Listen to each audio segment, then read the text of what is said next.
516 ফলোয়ারে আমার monetise on হয়ে গেছে, আমি ভাবতেই পারছি না। যাই হোক, আমি খুব খুশি। তাই কাজ করতে আরও ভালো লাগবে, কাজটা যেন আমি আরও ভালো করে করতে পারি। তোমরা যে আমাকে এতটা সাপোর্ট করেছো, আমি সত্যি খুব খুব খুশি, তোমাদের সাপোর্টে খুব খুশি।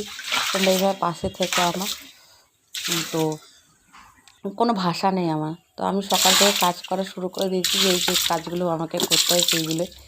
ঘর ঝাড় দিয়ে দিয়েছি, আর এইটুকু জায়গাটা আমাকে শুধু জল দিতে হয়, জল দিয়েছি। আর এই জানলাটা লাগাতে আসবে, তো আজকে কাজ লাগাতে আসবে, কাজটা ভেঙে গেছে। তো এখানে একটা নতুন বাথরুম তৈরি হচ্ছে, তো এখনও তৈরি হয়নি, শুধু জাস্ট এটা হয়েছে। এবার জল দিতে হচ্ছে, পরে পাথর লাগানো হবে। তো বাবা এখানে দাঁড়িয়ে আছে, রেশন তুলতে যাবে।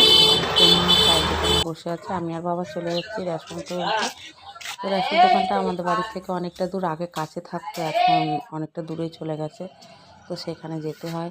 আর এখানে পরিবেশটা এত সুন্দর, এখানে না শীতকালে দাঁড়ানো যায় না, এত ঠান্ডা লাগে, আর গরমকালেও ঠান্ডা লাগে, কিন্তু খুব সুন্দর পরিবেশ এখানে একটা। তো রেশনও নেওয়া হয়ে গেছে, চাল নেওয়া হয়ে গেছে, আমাদেরকে চিনি গম কিছুই দেয় না, আমাদের কার্ডে শুধু চালই পাওয়া যায়। এবার অনেকের কার্ডে গম টম সবই পাওয়া যায়, আমাদের কার্ডে পাওয়া যায় না। তো ঘরে এসে গেছি, কর্ণর জন্য খিচুড়ি করে দিয়েছি, ও খিচুড়ি খেয়ে স্কুল চলে যাবে। তো তা ও সুমনকে দিয়ে দিয়েছি খিচুড়ি খাওয়াতে, আর আমি এখানে ডাল সিদ্ধ আলু সিদ্ধ বসিয়ে দিচ্ছি, যাতে আমরা টিফিনটা খেতে পারি, টিফিনটা করতে পারি। আর প্রচণ্ড খিদে পেয়ে গেছে, আর সকালবেলা দেখি উঠলে খিদে পেয়ে যায়।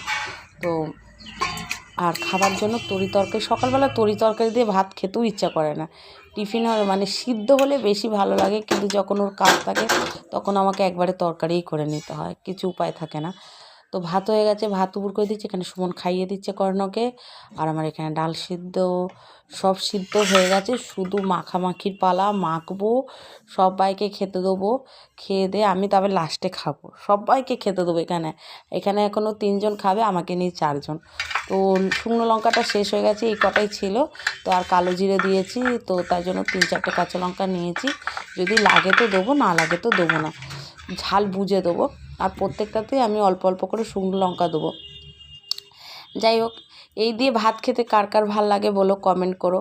সিদ্ধ ভাত খেতে বেশি ভালো লাগে না সকালে, না তরকারি ভাত খেতে ভালো লাগে? আমার উপায় থাকে না, তাই জন্য আমাকে তরকারি খেতে হয়, কেন একবারে আমাকে কাজ সারতে হবে, আবার সকালে কাজে যায়। তো যাই হোক, এখানে সব মাখা গেছে। ডিমটা এতটাই গরম ছিল না, ডিমটা মাখা ছিল না, ডিমটা সব মানে গরম জল থেকে আমি তুলেছি, তাই জন্য। আর ডিমটা কত সুন্দর সিদ্ধ হয়েছে। তো এখানে সব মাখা হয়ে গেছে, এবার ভাত খাওয়ার পালা। এবার সুমনকে দিয়েছি, সুমন খেতে পারছে না, যেহেতু ভাত গরম যখন ও খেতে পারবে না, ধীরে ধীরেই খাবে। তো দুপুরবেলাও রান্না আমার কমপ্লিট হয়ে গেছে, আজকে মাংস করেছিলাম, তো মাংস হয়ে গেছে। তারপরে মা খাবার দিয়ে গেছে। সাদা তেল দিয়ে মাংস করলে দেখবে একটু তেল তেল লাগে দেখতে, কিন্তু সর্ষের তেল দিয়ে সেটা হয় না। আমি সাদা তেল দিয়ে মাংস করেছি, আর এগুলো মা দিয়ে গেছে সব।